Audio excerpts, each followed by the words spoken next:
bonjour à tous. Voici les sujets à la une de ce Jury Minute Acte 5. Alors, en tout premier lieu, nous étudierons l'entrée en vigueur du RGPD et l'impact sur la mention CNIL. Ensuite, concernant le divorce sans juge, nous verrons si l'aide juridictionnelle permet une exonération du droit de partage. Nous passerons ensuite à la licitation et les conditions d'application de la loi ALUR.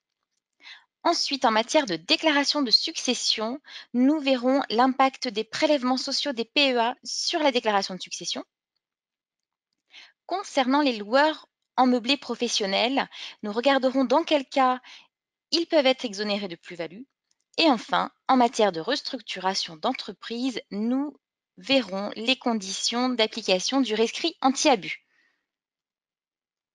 RGPD tout d'abord, de quoi s'agit-il? Il s'agit du règlement européen sur la protection des données personnelles.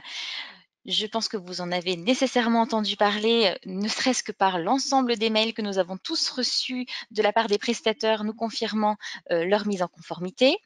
Ce règlement est entré en vigueur le 25 mai donc dernier et vous remarquerez qu'il s'inscrit dans la continuité de la loi informatique et liberté que nous avons en France.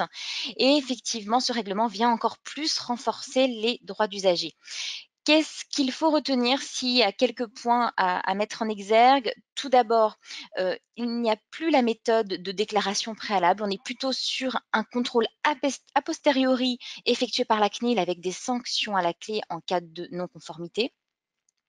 Et parmi les obligations à retenir, tout d'abord celle de tenir un registre des traitements mis en œuvre dans l'étude aux fins de conformité au RGPD. Ensuite, l'obligation d'informer la CNIL de tout incident aboutissant à une perte de données ou de confidentialité, liée par exemple à une perte d'ordinateur ou un blocage de données suite à un virus. Surtout l'obligation de désigner un délégué à la protection des données et pour cela, SILNOT qui est mandaté par le CSN peut l'être, c'est le délégué mutualisé de la profession notariale. D'ailleurs, vous le connaissez déjà très bien puisqu'il était le correspondant informatique et liberté. Donc, son intervention s'inscrit dans cette continuité. Mais il est possible également de désigner un collaborateur comme étant le délégué à la protection des données ou enfin une société de conseil tierce. Dernière obligation que nous pouvons évoquer ici et qui nous intéresse d'un point de vue rédactionnel, c'est celle d'informer les clients sur le traitement de ces données et notamment à travers la mention que vous incluez dans les actes. Voilà la mention CNIL stabilotée en jaune, c'est-à-dire j'ai voulu ici vous mettre en évidence les modifications apportées sur la mention CNIL existante pour être au plus près des obligations du RGPD. C'est-à-dire que on est un peu plus précis et un peu plus transparent sur les tiers qui sont susceptibles de recevoir ces données confidentielles. Et également, bien sûr, on assoit la nouvelle base réglementaire. Cette nouvelle clause, sauf le titre, mais cette nouvelle clause est ouverte déjà dans toutes les études depuis la version Bible de mai. Et sachez que pour le titre, il faudra attendre la version Bible de juin déployée fin juin. C'est-à-dire qu'aujourd'hui, vous aurez encore mention légale d'information qui en soit pas inexacte, mais mention sur la protection des données personnelles sera plus adéquate. Cette clause et ce modèle nous a été transmis directement par SILNOT.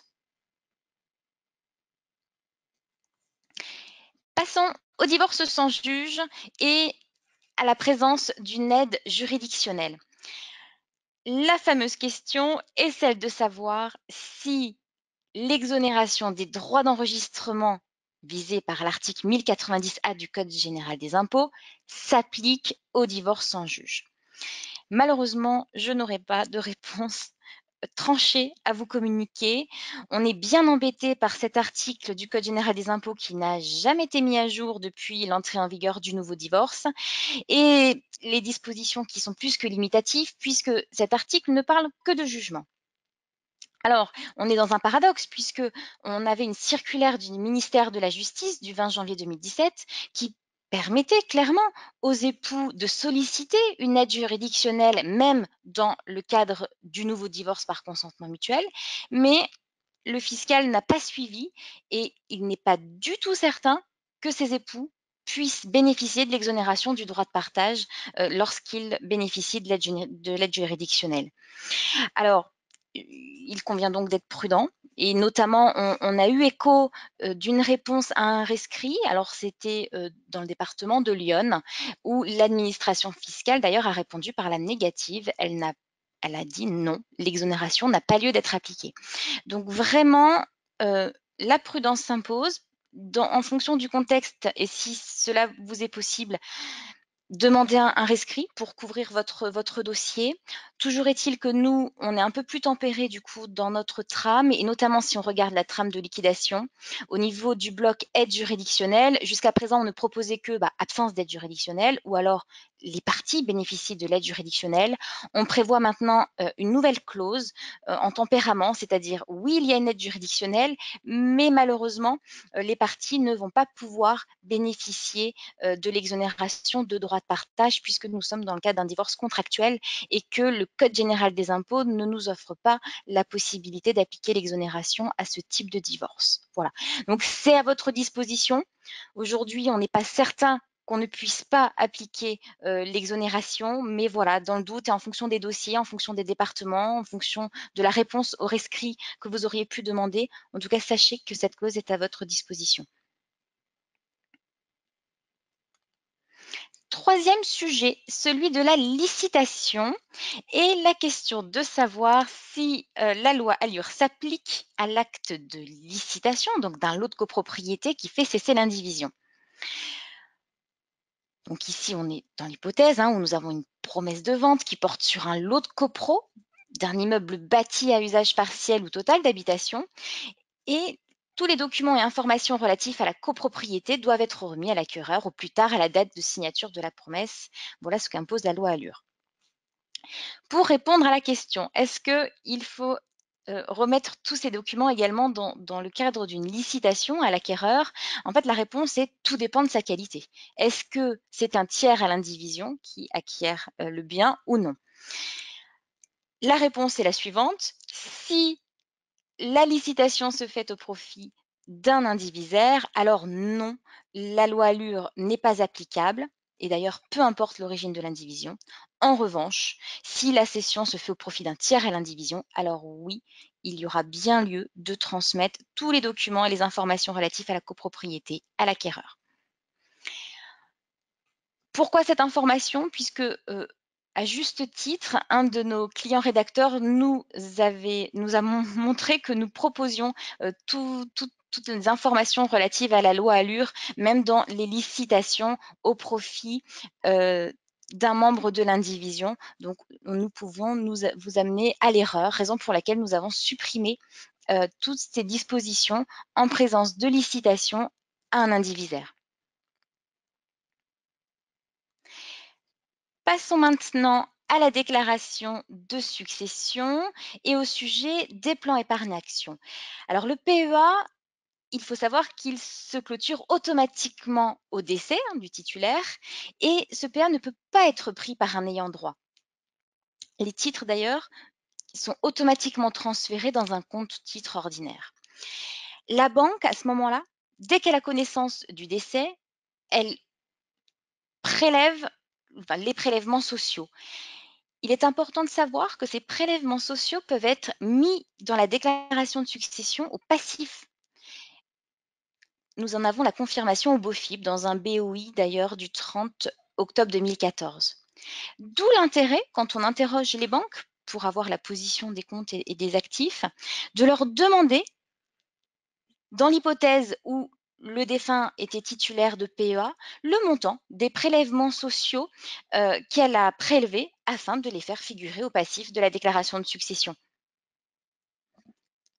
Aussi, dans les modèles de courrier, interrogeant les banques, vous aurez désormais un nouveau paragraphe justement demandant aux banques de bien vouloir vous préciser, le cas échéant, le montant des prélèvements sociaux.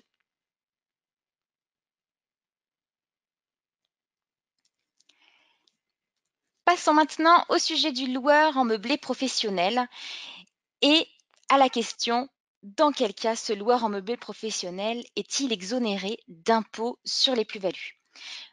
Tout d'abord, il faut s'assurer que le statut de loueur en meublé professionnel est bien rempli, c'est-à-dire que 2 conditions doivent être, heu, remplies, celle de la recette annuelle tirée de l'activité du bailleur, et cette recette doit dépasser 23 000 € TTC, et ensuite s'assurer que cette recette est supérieure au montant total des autres revenus d'activité du foyer fiscal. Voilà ce que le bailleur devra déclarer. Précision importante, déjà communiquée d'ailleurs par notre mailing La Minute Juridique. Attention, c'est plus la peine de bien vérifier que ce loueur en meublé professionnel est inscrit au RCS, puisque ce n'est plus une condition pour bénéficier du statut. En effet, le Conseil constitutionnel a jugé que cette demande était inconstitutionnelle, et ce, dans une réponse du 8 février 2018. Une fois que les conditions du loueur en meublé professionnel sont remplies, la question maintenant se pose de savoir quelles autres conditions faut-il remplir pour profiter de l'exonération totale de l'impôt sur les plus-values professionnelles. Tout d'abord, l'activité doit être exercée depuis plus de 5 ans. Et enfin, les recettes doivent être inférieures à 90 000 € hors taxes. Vous pouvez retrouver toutes ces précisions au BOFIP, notamment dans le BOI du 7 février 2018, où je vous ai mis ici le lien.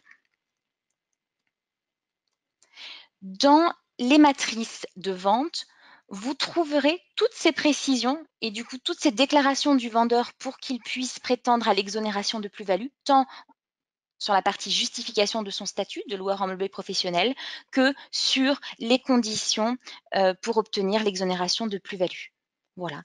Donc, dans le bloc non soumis aux plus-values des particuliers, vous trouverez le choix exonération 151 septies du CGI, loueur meublé professionnel, où nous avons remis à plat toutes les conditions et surtout retiré l'obligation d'inscription au RCS.